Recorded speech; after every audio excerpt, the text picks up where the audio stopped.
Good morning, beautiful people of God. I hope you're having an awesome day or awesome morning.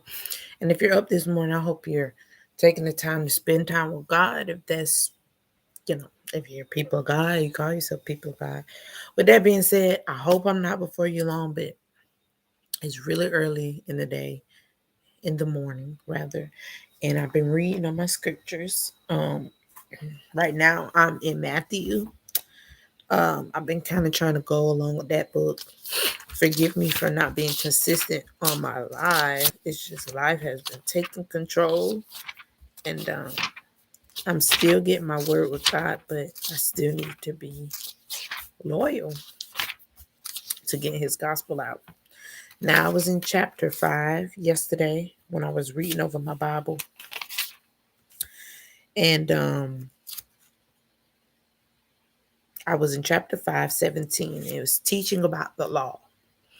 And I think a lot of times people misconstrue Jesus coming back and thinking that everything that Moses said or did was null and void. Okay. Where that is just not the case. And Jesus has to tell them, like, the reason that I'm here is to complete and fulfill what God has already put into place to happen. I'm not here to change those things. Those things were to happen. He did it on purpose. He's God. He knows all things. Why would he had no mistakes, never fails.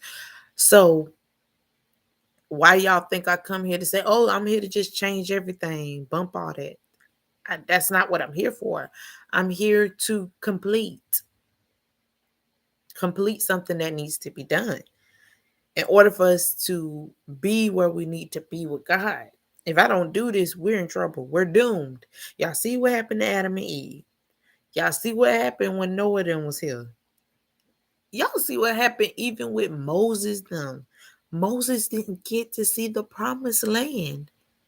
And he's held so high in the Bible, but didn't get to see that promise. So right there, God don't have a respect of person anyway. So I'm happy that has come. With that being said, he's telling this to the people. But then I also see in verse 20, it said, but I warn you, unless your righteous is better than the righteousness of the teachers of religious law and the Pharisees, you will never enter the kingdom of heaven. This is the NLT version, I believe. I think so.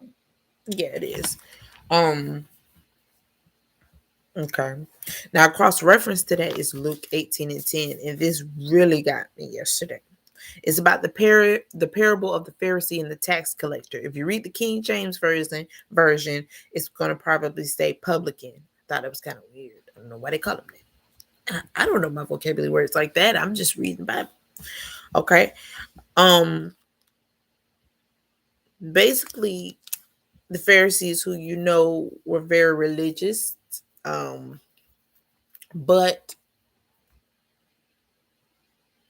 everybody has flaws. I mean, what I take from this is that everybody has flaws and that you shall humble yourself. Jesus tells you to humble yourself. That's the whole point of him saying what he said. When you read the story, it's teaching you to humble yourself. The Pharisee thought that he was higher in holiness than the tax collector because in those times, tax collectors were not considered good people. Right now, they're not considered good people. I know people say that's ancient. I don't think so. I mean, it's not as deep as I think it was back then where people, I'm sorry, guys, were rude to them or probably spitting on their feet or something like that. I don't think it's that deep now. I hope not. I hope we ain't out here doing that. But what I'm saying to you is at this time they weren't seen as good people. So the Pharisee thought he was so holy that he was higher than the tax collector. Okay.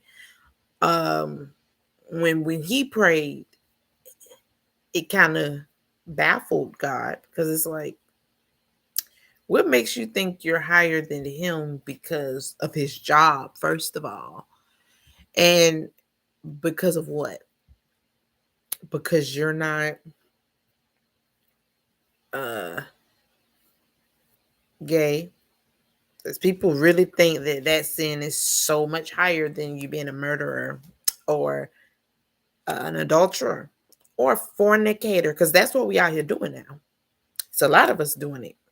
So I guess because you don't fornicate like Sally them, or you don't do this, you're not a cheater, you're not this, and definitely I ain't no tax collector. So I know you hear me, but this is my thing. Why would your prayer be something like that? That's when you really need to humble yourself. When you find yourself in a place where you're making yourself higher than what you are, that's when it's time to humble yourself. And I say all this to say this with the humbling. I think we get what humbling is with the Oscar situation. I'm tired of hearing it. I'm tired of seeing it. I know it was just one day ago. Still ain't happy about it. I'm not happy about it because it puts me in the mindset is humble yourself. Everybody, everybody humble yourself. Even when I was watching Entertainment Tonight and the young lady kept asking everybody about it, I did not like that. You're bringing up something negative and trying to shed light on it. There's nothing lighting about it. I don't care who is to blame.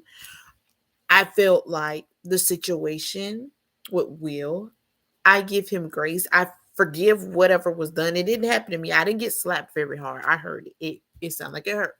I didn't get slapped. But I will say I'm not going to sit up here and condemn that man because he made a mistake. I'm not going to do it. I'm not going to sit up here and I'm not going to condemn Mr. Rock because he made a mistake. And sometimes we make small mistakes that we don't even know offend people. And I feel like that's what happened. He didn't know he offended them. He was doing his job. Tax collector? I don't know. He was doing his job, and now,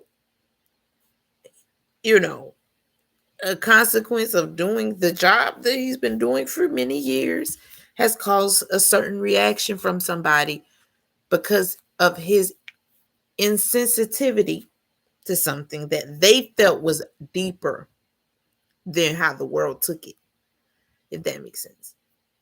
Everybody, humble yourself. Give people grace. Think before you do things. Stop doing things for money. Stop doing things for laughs. Stop doing things to get a reaction. I mean, mm, yeah. Personally, I'm gonna pray for everybody. It's a tragic situation for everybody that was involved to me. I'm praying for Will Smith and Jada Pinkett Smith. I'm praying for Chris Rock because both of them were embarrassed. All of them were embarrassed. I don't think anybody intended for it to go the way that it did. And I think the world has a hard time humbling themselves. They're so caught up in proving themselves to the world when that's not what we're here to do. Um, we're here to spread the gospel and prove ourselves to God, you know, who knows everything about us. You see what I'm saying? And to show ourselves in a better light, not so much in a light where people can talk ill will of us, because of our decisions. But that's neither here nor there. um God will always prevail, and I'm praying for the whole Oscar party, okay, especially the ones who had a lot to say and was judging and saying things like shouldn't have did it, they're comedians, blah blah blah. I hope that you get the same grace that was you was giving. That's all I gotta say. The same grace that you gave, I hope you get it back. Okay. um that's it, y'all. Y'all have a blessed morning, a blessed day. Drink water, eat healthy. It's good for you. Bye bye.